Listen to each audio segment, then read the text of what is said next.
How was lunch, Kathy? It was wonderful. Yeah. Thank you. Thank you. It was very nice for you to provide. Thank you. Yep, Thank you, yep, yeah, I Council. think Yeah. everybody got enough to eat, so Very delicious. back at it, right? And how did your earlier interview? Did that go well? Good. I really enjoyed meeting those Okay. people and talking to them. Yeah, they're very nice. Very nice. Oh, great. So, well, we've got a number of questions. We have 19 questions in total, and we want to make sure we make it to the end so that you have an opportunity to ask the council questions as well. So I will go ahead, I will ask all the questions so that they have their minds and hands free to take good diligent notes. So, and if we are behind, I will certainly keep track and let you know of that. So. All right. Thank you, Kathy. All right. Kathy, is to start out, please tell us what interests you about the Morris City Manager position and highlight key qualifications that make you the best person for the job. Okay, well, I'll start with why. I have, that runs deep, that I have many reasons why, but primarily, it has to do with my youngest son, Matthew.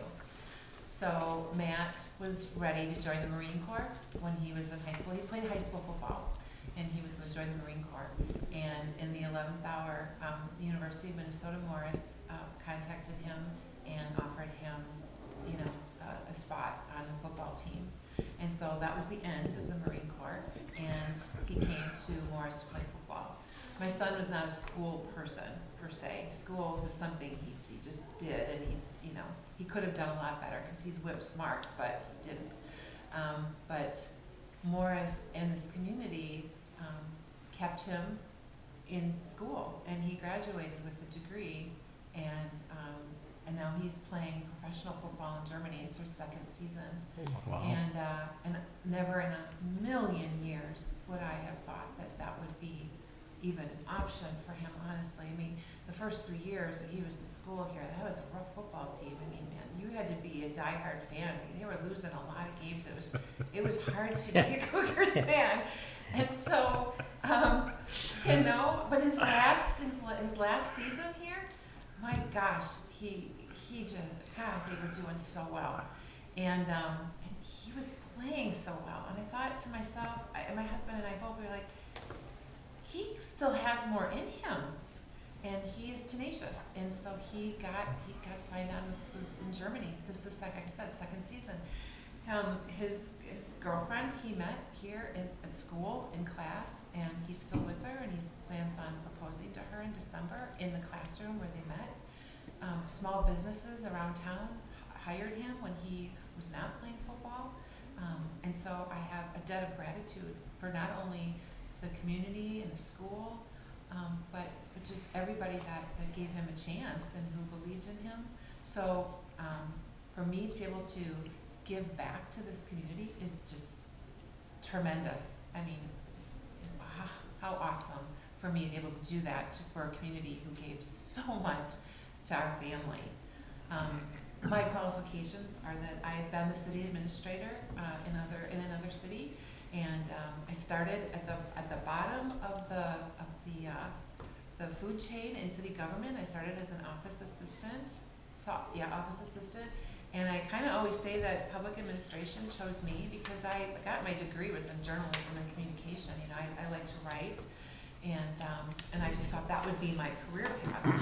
But in 2010, we moved into a community. I was looking for a job. They had a job available at the city. I went and I applied. I got the job and found out I really liked it. So I went from office assistant to administrative clerk. And then I thought, I'm going to go back to college. I'm going to get my MPA. So I got my MPA at Hamlin because at that point I wanted to, I could work with people who really believed in their community and wanted to see positive change, and I could be a part of that. A way to be a part of that was to get a master's degree. So I went back to school, got my master's degree, and then the trajectory of my career sort of kind of just went up. I went as a deputy city clerk first, and then the city clerk.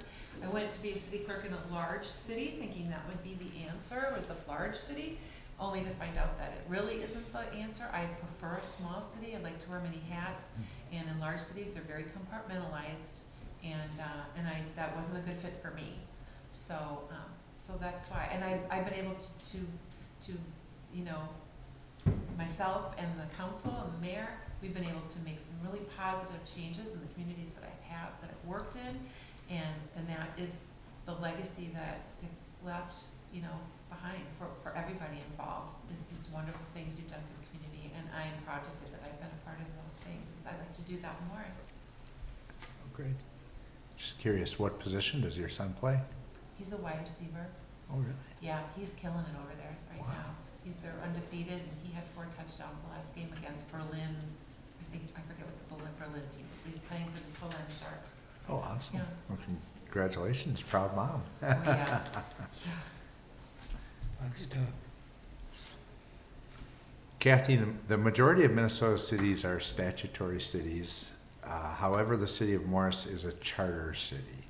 Please share your knowledge of the difference between the two.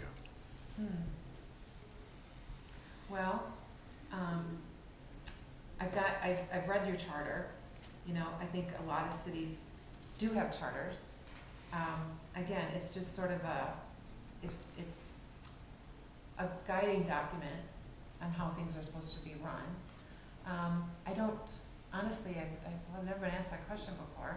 And I'm not quite sure how to really answer that. Other than that, just you have this charter set out, and those are the guidelines by which you follow them. Doing things for this city, I can't imagine that it's much different from doing things for another city. I mean, you still have to abide by the laws of the land. You know, I just would still use the League of Minnesota Cities as a reference, you know, for hang-ups or anything I'll get stuck on. They're tremendous to work with. But again, you set forth the charter, and that's what we follow. So that's what I would do. Okay, thank Okay. you. Please describe your management style and how that facilitates teamwork among the council, staff, and contracted employees. Well, I know it's a city manager position, but manager is not necessarily a title that I like, just because I think you manage your things, you manage your schedule, you manage your time, but you lead people, and so I take a more of a leader approach to people, and I think you're only as strong as your weakest link. So I feel that as a leader, it's important to have weekly conversations with staff, department heads, so that we all know that we're on the same page. I want all the information that leaves City Hall to be consistent, so the message is always going to be the same for everybody that I talk to, and anybody who staff-wise talks to the residents. That's information is going to be consistent with what I'm, you know, talking to the council about and all that. I do not micromanage. I don't like to be micromanaged, and that's therefore I don't micromanage staff. I don't feel like people do well in that sort of a situation. I know I don't. You know, I think people are more likely to make mistakes when they feel like someone's hovering. So I like to give them the space that they need to do their job. The department heads are department heads because they're experts at what they do. And unless they prove otherwise, there's no need for me to be hovering over them. You know, if it comes to my attention that there's a problem, then certainly I would maybe hover just a little so I could see what's going on. But other than that, that's just not how I do it. I like to have an open door policy. My door is open. It's open for staff. It's open for the public. And so that's just how I like to be. I want to be connected to my staff. I want to be connected to the community. And so that's my style. My style is open and honest, and what you see is what you get. I don't treat people differently, regardless if you're the mayor or if you are Public Works. It's the same. It just is.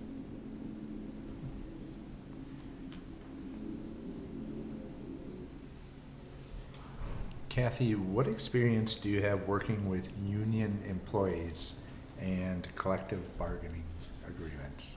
Okay, so one of the first things I did when I started working for the city of Tonka Bay was I had to renegotiate Public Works' contract, their union contract, which I did pretty seamlessly, actually. I had talked to Public Works, kind of to see where they were at, what they were looking for in a new contract, and I looked to see if the city could support what they were looking for. We compromised a little bit, and then I went to their union rep, and we got it done fairly quickly and easily because, you know, what they wanted was not anything that was outrageous, and it was something the city could provide to them, and the union just was fine with it. With regards to the police chief, right towards the end of my time in Tonka Bay, we were renegotiating the police chief's contract. So that was because we had joint powers agreement with other neighboring cities. So it was city administrators that were working with the police chief and his union to kind of work out, you know, what he wanted and what we could give him in a new contract. And that took a little bit longer, but it went really well. So I've had two really good experiences doing union contracts. Great, thank you.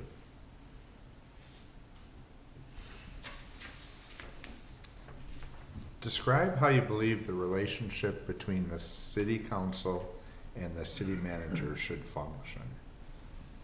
I think there should be lots of open communication, absolutely. I want to make sure that, well, you're my bosses, so, you know, I am here to help you accomplish the goals that you have for the city.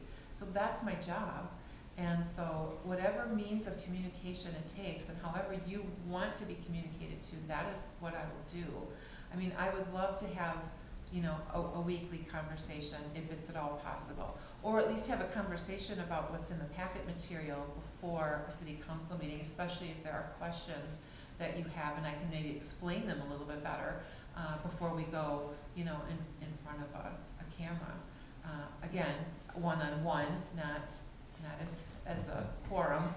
You can't do that, but at least if you have questions, I want to be able to answer them. But I want to have good communication. I think it's better to over-communicate than not, because again, that speaks to the message leaving City Hall. I want it to be consistent no matter who I talk to. And also, like, if you prefer to be contacted via an email or a text or a phone call, however you like to be communicated to, that is what I will do.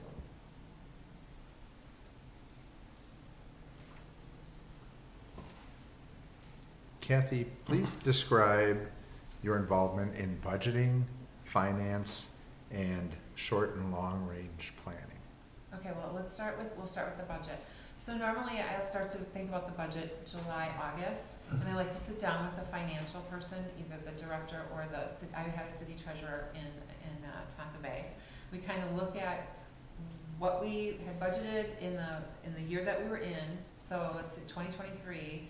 This is what we're in. This is the money that we've spent to date, and what is this going to look like moving forward? Are we going to need more money for public works? Are we going to need more money for whatever other project is going on in the city? Are we going to need more money just for administrative, costs? And then kind of look at what our needs are going to be for the next year and include that in the budget. I think it's better to maybe shoot a little bit high than because at least then you can always come back low. But you can't ask for more once you've set your budget. So I just kind of like to work collaboratively with, again, department heads and what are they looking at? What are they forecasting for the next year, and how can we incorporate that into the budget for the following year? When it comes to long-range planning, let's say for, infrastructure or road project, those are very expensive. Those are things that you can't typically just, budget for the next year unless you want your tax levy to double or triple. So that's the kind of thing that I would like to try and save a little bit for, rather than having to bond for the whole thing. I don't think that does well for our bond rating. I want to be able to put some money into it and then maybe, have a bond fill in the gaps. But capital improvement plans, I believe, is something that you should try and save for at least a little bit each year, and try and forecast, what the needs are going to be. Because road projects are so ridiculously expensive and infrastructure is worse. And so, trying to plan ahead. And those are the kinds of things you plan 2, 3, 5 years in advance for. New machinery can be that way too, like with public works especially. Their trucks and plows and all that get very expensive. It's important to save for those things, to have the money included in the budget. But, having a strong capital improvement plan fund and having, strong, I can't think of it, because it's like the 4M fund, that's it. Oh, sure. Having money in that too is important, yeah. But planning is important. I look at the budget from kind of in a simplistic form. And by that I mean, this is not my money to spend. It's not your money to spend. It's everybody's money to spend. And if this was your personal checkbook, would you write a check for this? Or do you have the money to pay for this? And if not, then you're not gonna do that. You're either gonna get a loan for it, or you're gonna have to let it go. You're gonna have to save for a couple more years before you can replace the roof on your house. You need to plan ahead. And you need to be cognizant of taxpayer money. Because if they're paying attention, you wanna give really good reasons for why you're spending their money the way you're spending it. And I think it's really important to be transparent that way. So I approach budgeting optimistically, but in the end, it could be less than what I had hoped for, and you just have to deal with it. In Tonka Bay, they never ever wanted to raise taxes. I had to deal, for 2 years in a row, I had to deal with like a tax levy increase of like 1%. 1%. That didn't even cover the cost of living like expenses or the cost of anything expenses for the city, but I had to work with this budget that they never wanted to increase. However, when they had big projects to do, they'd always increase like water fees. And so the water is so expensive in Tonka Bay, it's crazy, but that's how they paid for everything. It's like, so that's frustrating as a city, administrator to have to work with that. I mean, I did, but we went without on a lot of things. So I don't like that kind of strategy. I prefer one of saving and thoughtfulness and thinking of the future.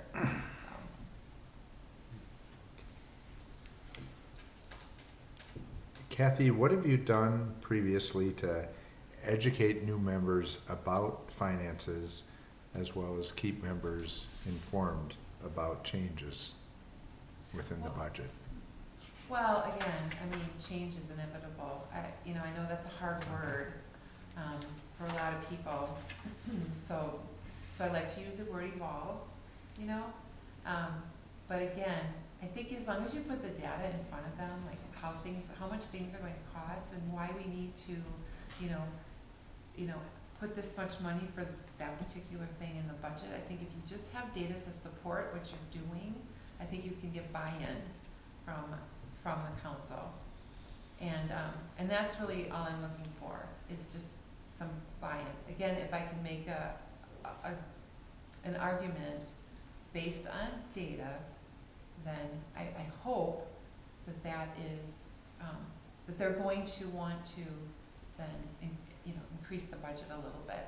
But that's the best way of informing people. And I think just, if you look at how, when lumber costs were going crazy and just that cost of building a home, all these things change, and you have to be realistic about those costs. So if you want to do anything, you have to be realistic about how much things have gone up and how much things cost, and it's across the board, and you have to again plan for those things, and again having a conversation with you all about why we need to do this because costs increase.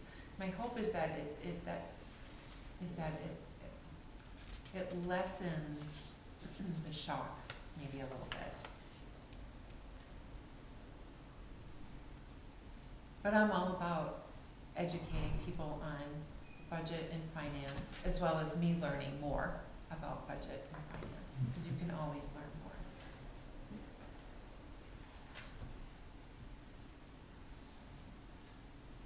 It is important for the city manager to be organized.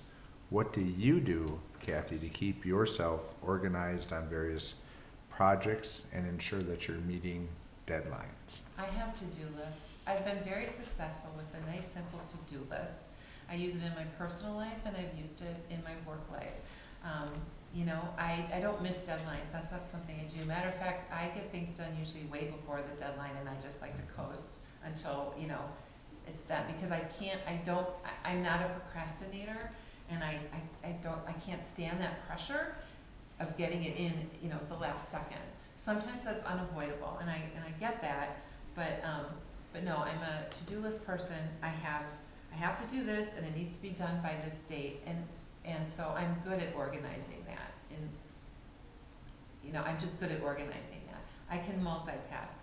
You can't do this job without being able to juggle a lot of different things at one time. It's just not possible. There are constant interruptions throughout the day, and as long as you can deal with whatever's in front of you and circle back to what's due, that's what I do, and that's what I've been very successful with that. I like to get things out and early, as much as I can, and not have that rushed, frenzied stress of being at the deadline.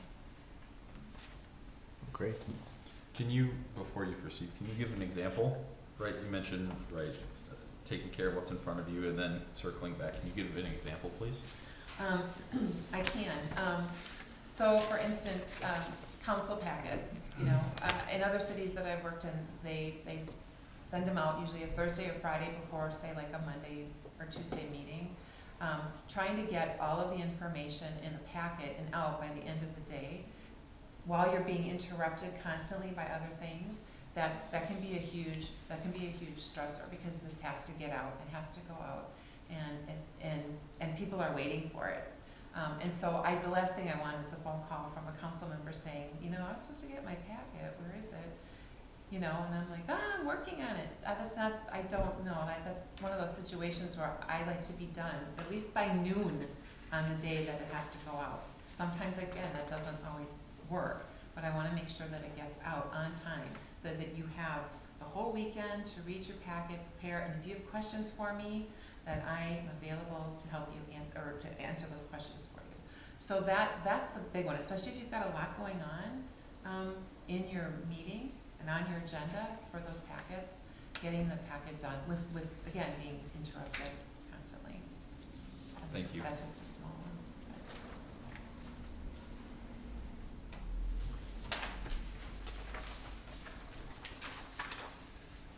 Describe a time when you made a mistake at work. How did you deal with how did you deal with this situation, and what was the outcome? I made a mistake at work, that's for sure. So I got a phone call from a resident who wanted to replace his deck.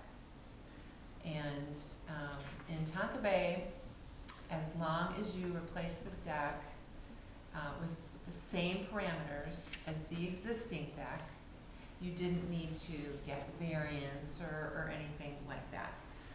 You're just replacing the deck, same size, same materials, everything. So you still need to get a permit, a building permit for the deck. So he came in with his plans and his building permit, and we issued him his building permit. And it was sometime later that all of a sudden his neighbors started coming into City Hall, and they're like, he's building this whole big cement, you know, thing. It's running the whole length of the house, and you know, in Tonka Bay they have an ordinance that says you can't, you can't block the views of the lake from your neighbor. So you can't run a fence like all the way down to the water. You can't run arborvitae all the way down to the water. You have to be, I think, 75 feet from the shoreline. And so this guy, not only was his cement deck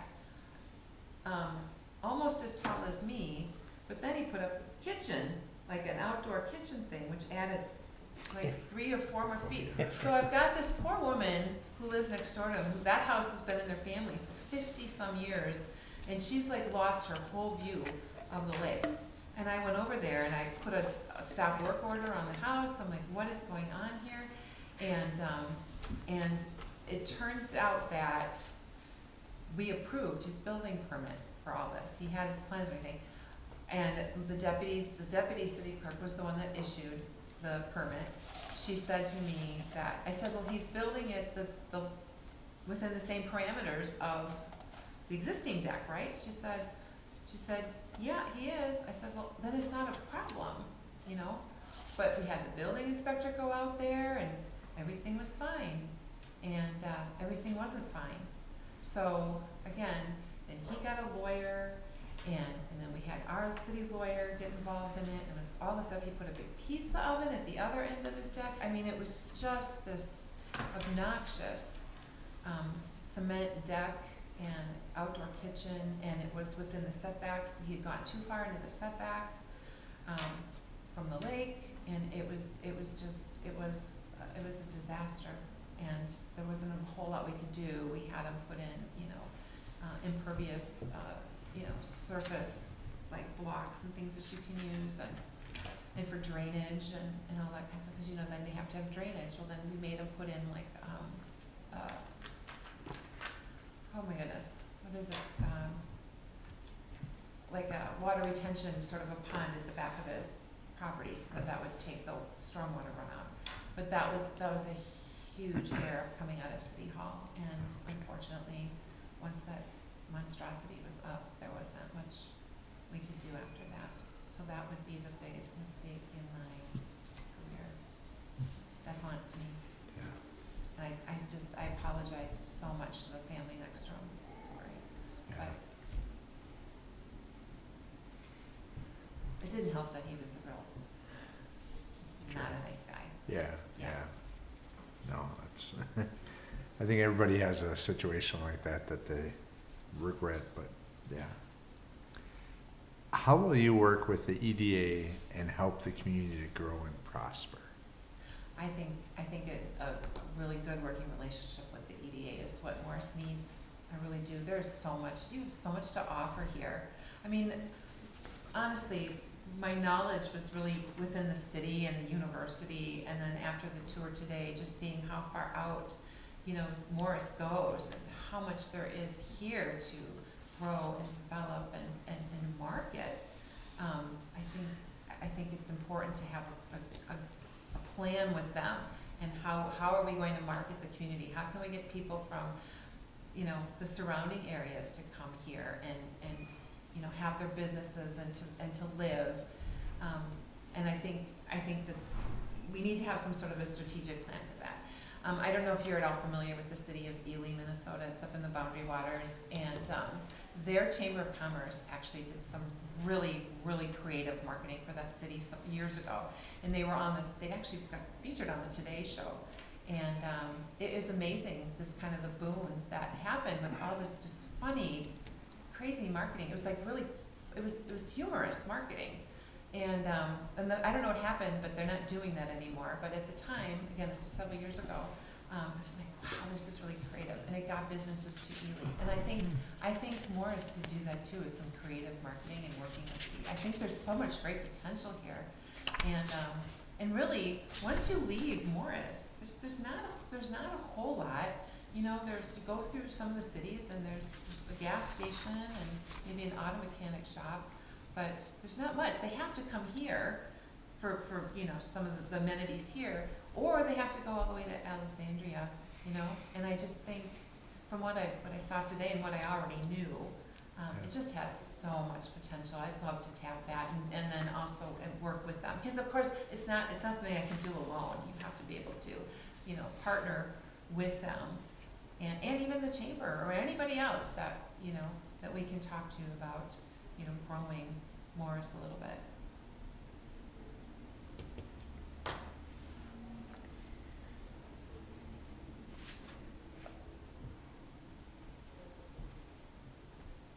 Kathy, what is your experience researching, applying for, and managing grants? Oh, I've done a lot of that. So Tonka Bay was looking at doing a complete renovation of their main park. It's right off of Manitou Road, which is the main road that goes through Tonka Bay. And Manitou had hockey and baseball and Little League but it was really a poor planned park. And we were looking at doing again some renovation of that area. The one baseball field, which was run by the Boys Baseball Association, they took care of that field all by themselves. So they groomed it and watered it, and it was beautiful. And Cambria, the counter people, they had naming rights on the scoreboard, so they all got money for that. But the rest of the park was not a nice park, and the parking lot needed to be resurfaced and everything. So, of course, Tonka Bay not planning ahead for some of these big things. I applied for a grant through Hennepin County Youth Sports and received a $300,000 grant from them, which really helped a lot in at least moving our project forward. So we were able to relocate, well, not relocate so much, they didn't have a girls' softball field, and everything was sort of boys. And so we wanted to make sure that girls were going to be represented too. And so we had, that money was being used to put in a girls softball field. And then, again, I got a twins grant. That's like it was about $25,000 twins grant. So that's specific to baseball fields. So it's a little bitty grant, but it was still something that helped. Additionally, that main infrastructure that on Manitou Road, that's where all of the water for the city, that's where everybody gets their water.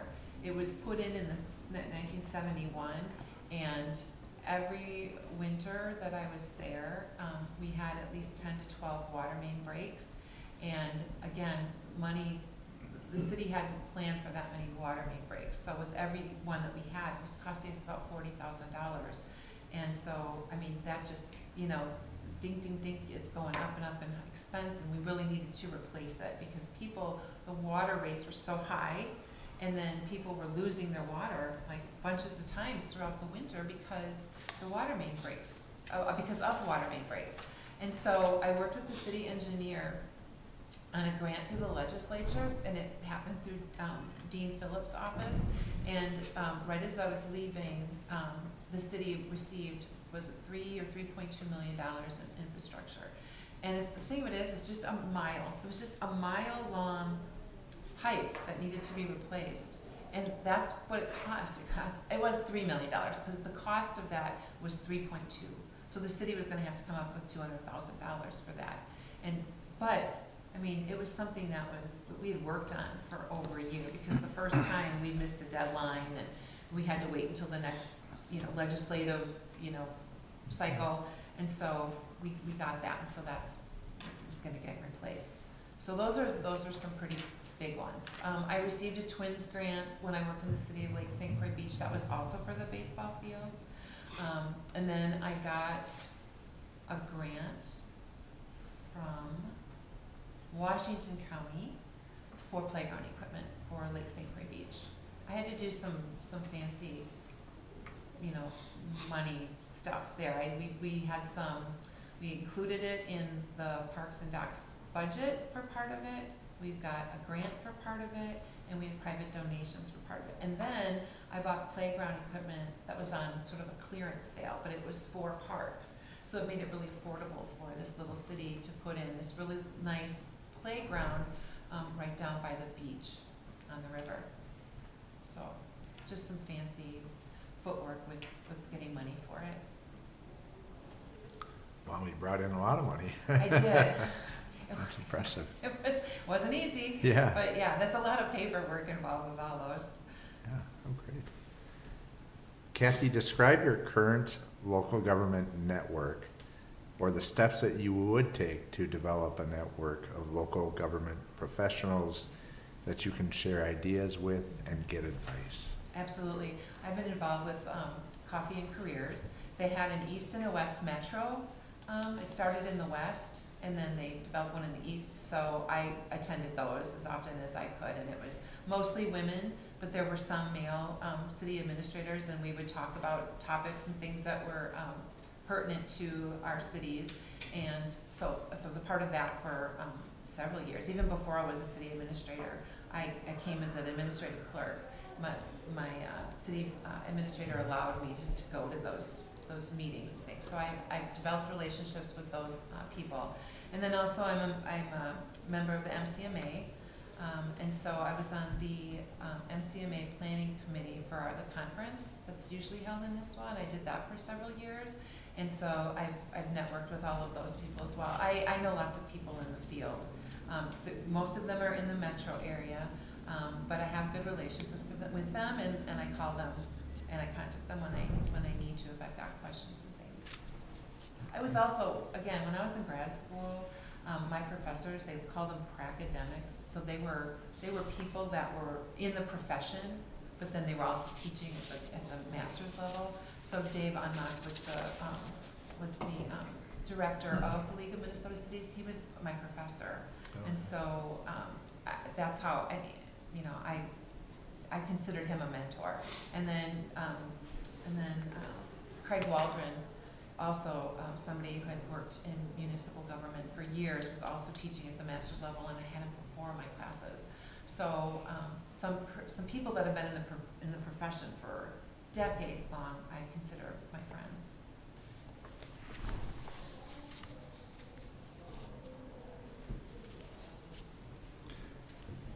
Describe your working experience with other units of government to develop service partnerships. Well, because Tonka Bay was such a small community, and also Lake St. Clair Beach was a really small community, and North Oaks was a small community as well.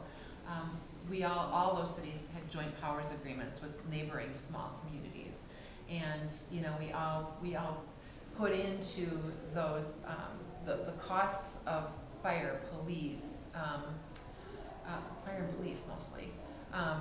We put in based on population. That's how much we put in financially for those things. Those relationships worked out really well just because they couldn't afford to finance a whole fire department or a police department on their own. Those are really expensive, like I hate to say it, but they have really expensive toys. Their machinery is like, to get a fire truck, it's $1 million. It is expensive, and police vehicles and all that, those are very expensive things. Even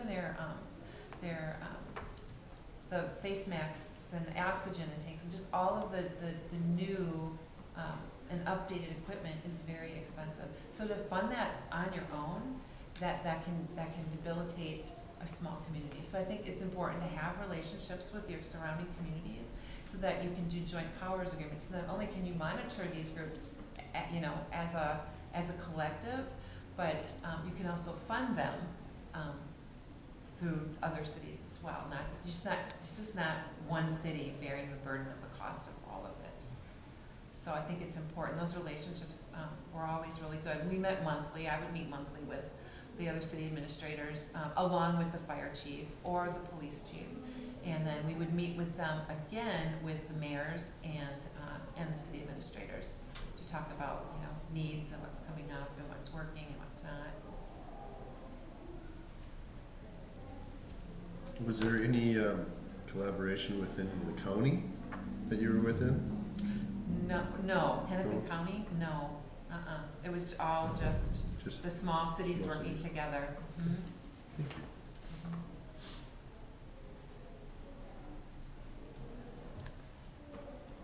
Describe how you would become involved in the Morris community. Well, I feel volunteerism is really important, and even in my own community, I attend the city council meetings for fun.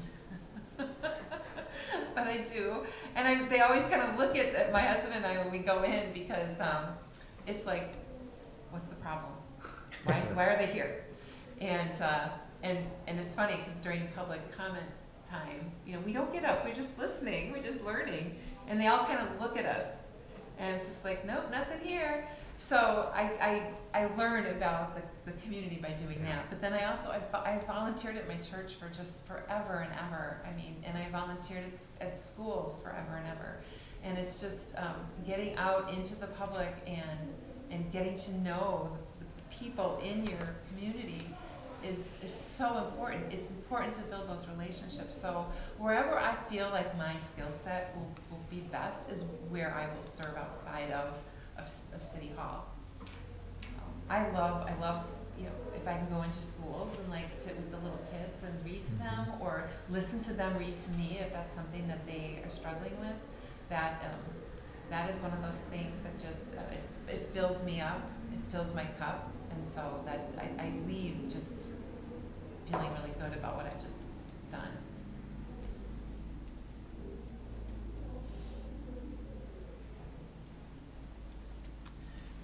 Kathy, please describe a situation that you feel demonstrates your integrity and ethical standards.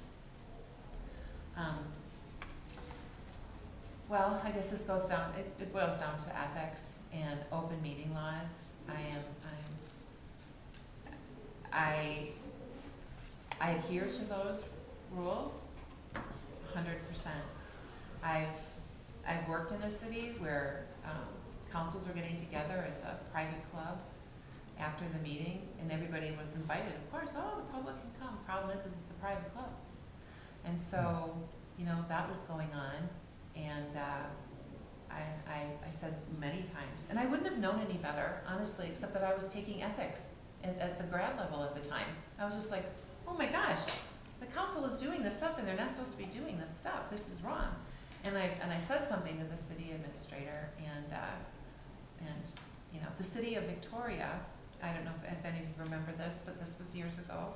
City of Victoria was doing something similar. They were not putting out public notices that there would be a quorum. There was a rise up of some citizens that said, hey, they're violating open meeting laws. And they ended up having to go to court, and the city council blamed city staff for not telling them that they couldn't do that. And the judge said, oh, no. You're not gonna throw these people under the bus. You know better because you've been in this. And not only that, but, you know, again, the league offers training for newly elected. And, you know, I encourage newly electeds to go to it because they would learn that stuff. And if you've been in this, if you've been doing this for a long time, you know that you're not supposed to be violating open meeting laws. And so that's a big deal to me. And so yeah, my integrity is really very high when it comes to that in particular. There's no room for that in city government.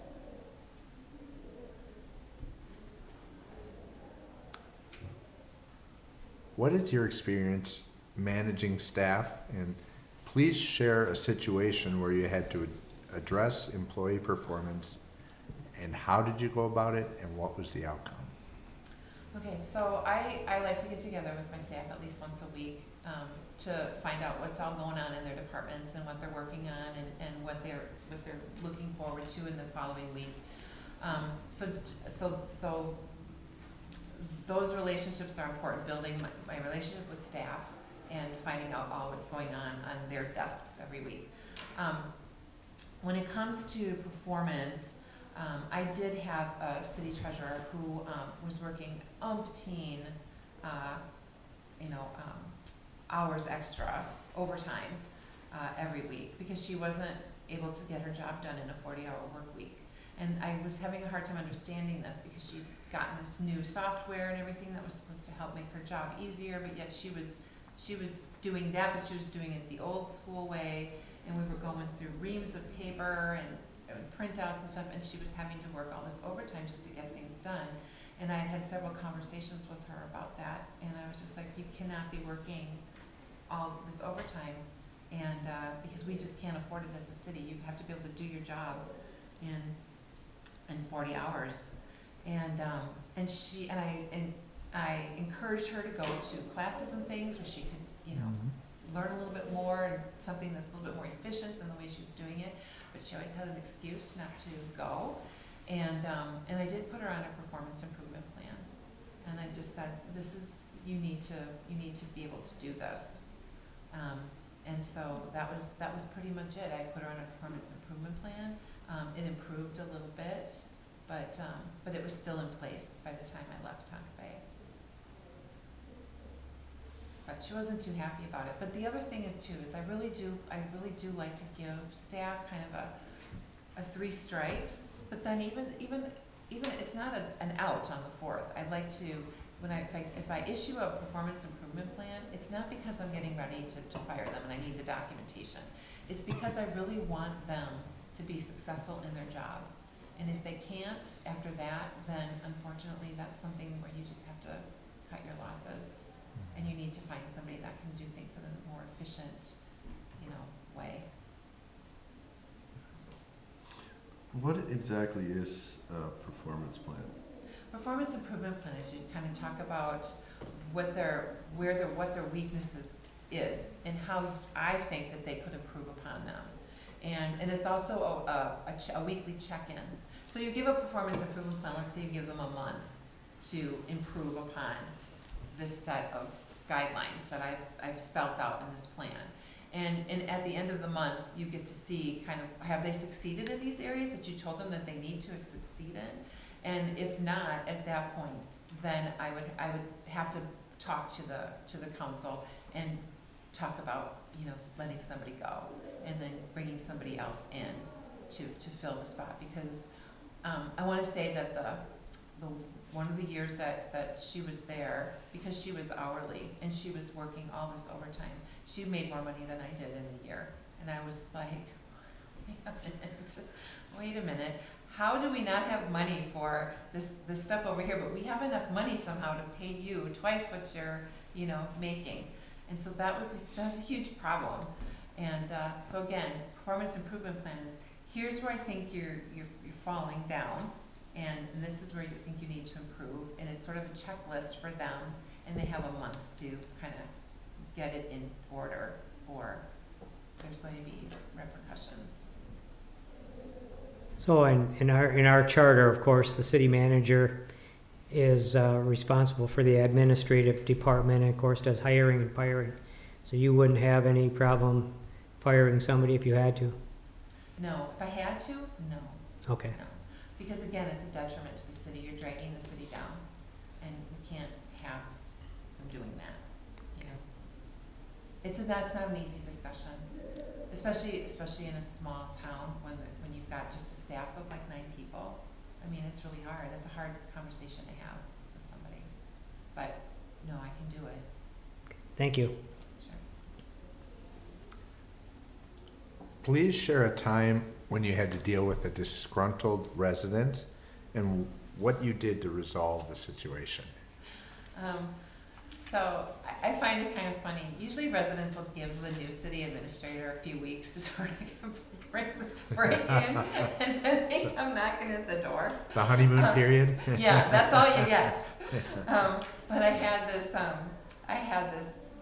lovely woman come in. She was so sweet, but her neighbor had so much stuff, just big machinery, on the front lawn, and it was just a hot mess all over the property. And she came in and she was disgruntled, of course, but she was very sweet in the way that she said it. But I said, I will look into it, right? So I went out to the property and I took pictures, and I sent him a letter along with the pictures. And I also, again, I coded ordinance in there, because it's like, you have to clean this up per city ordinance. You are in violation. You have, and I give them a certain number of days. So you have 2 weeks, you have a month, whatever. Usually I like to do 2 weeks, and to clean it up, And again, I will give them a 3 strikes and you're out kind of a thing, because I was able to give administrative tickets in Tonka Bay. So I had the authority to write a $100 ticket and keep writing them until he cleaned up. And so he was good for a little while. And then the woman was super happy. Oh, thank you, Kathy. That was so great. But then, he's a creature of habit, and so the stuff built up again. So I had to constantly be on him. Turns out he was my election judge. He was the head election judge. So after having this back and forth with him, finally I was just like, Dave, you know you can't have your stuff all over your property. Dude, you gotta clean this up, you know? And he did. He was really good about it. But it took a while, but I accomplished it. You know, the disgruntled, you know, woman who had to live next door to the deaf person, it's my fail. It happened on my watch, it's my fail. I can't do anything to fix it, I wish I could. And I can just apologize till the end of time to her for that. But no, I think there are a lot of disgruntled people. People are always unhappy with what we're doing, you know, because they don't think it's necessary. Or again, you want to make an addition onto your medical center, and people are like, the traffic and the noise, and you know that they always seem to use the noise traffic thing as an excuse. But really, if you do a traffic study, it turns out that, you know, it's going to increase by hardly anything at all. And it's the fear of the unknown that I think makes them come in and just be like, and then once it's done and over with, it's like, okay, that wasn't so bad. And that happened in Tonka Bay when we demolished half a strip mall and put up a multi-unit development. We had so much pushback, not from members of our own city, but from neighboring communities. And there was this like, the traffic and the noise. Well, we did a traffic study. Turns out it's not going to be what you think it is. And then it's up and people have moved in, and lo and behold, it's not what they thought it was going to be. It actually works out great. So again, I think it's just the fear of the unknown that people, they get real vocal about. So I think you just try to do the best to just sort of ease their minds. And again, if you can show with data, you know, that things are going to be okay, that it's a little bit easier pill to swallow. People are reluctant for change. And when there's big change coming, that's when they come up and they show up at meetings and they're complaining and that kind of thing. I think you just have to do your best to sort of ease their minds. You know, change is inevitable. We're evolving as a city. That hospital is super important because we're getting people from the surrounding areas are coming to that hospital. We need to have the beds and the facility needs to be large enough to accommodate. So. Kathy, we're almost down to the final question, but we do want to allow some time for you to ask council questions. So one more question is, why should the Morris City Council select you as their next city manager? Because of the passion I feel for this community and what it did for my kid. So it's personal too. So you know, and I've been here. I've solicited your businesses. You know, I have stayed in your hotels. I've watched your football, and this is such a wonderful community. I just can't think of a better place to be, and for me to be able to give back. Giving back is important to me, and that's what I feel I would be doing. And I want to work with you all to see and to accomplish Morris's growth and to fulfill its potential. And that's why, because I will be here, and I will be here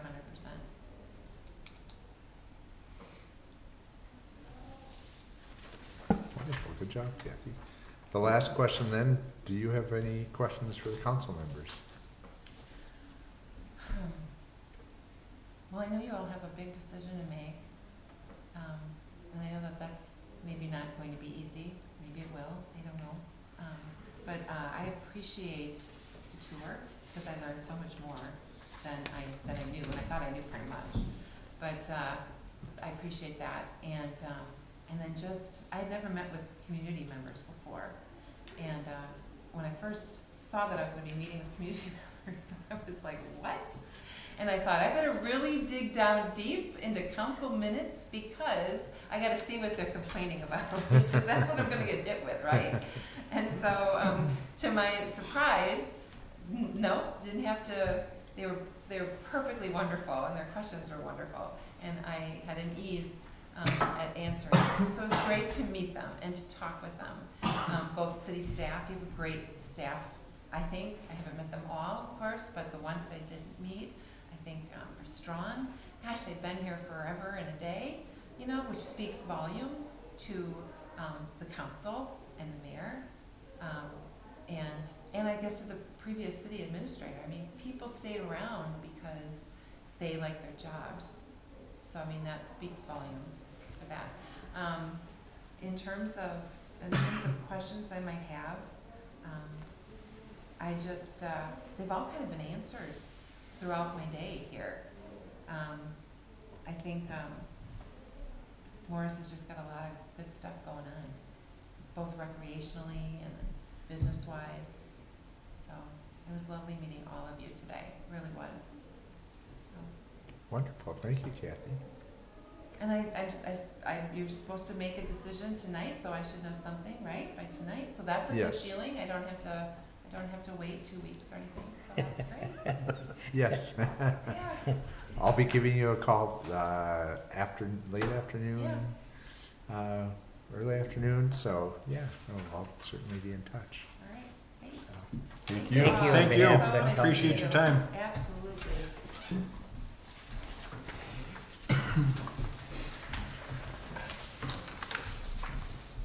We get a stretch your legs moment here. I think our next one is 1:25, so yeah, we should have like about 10 minutes?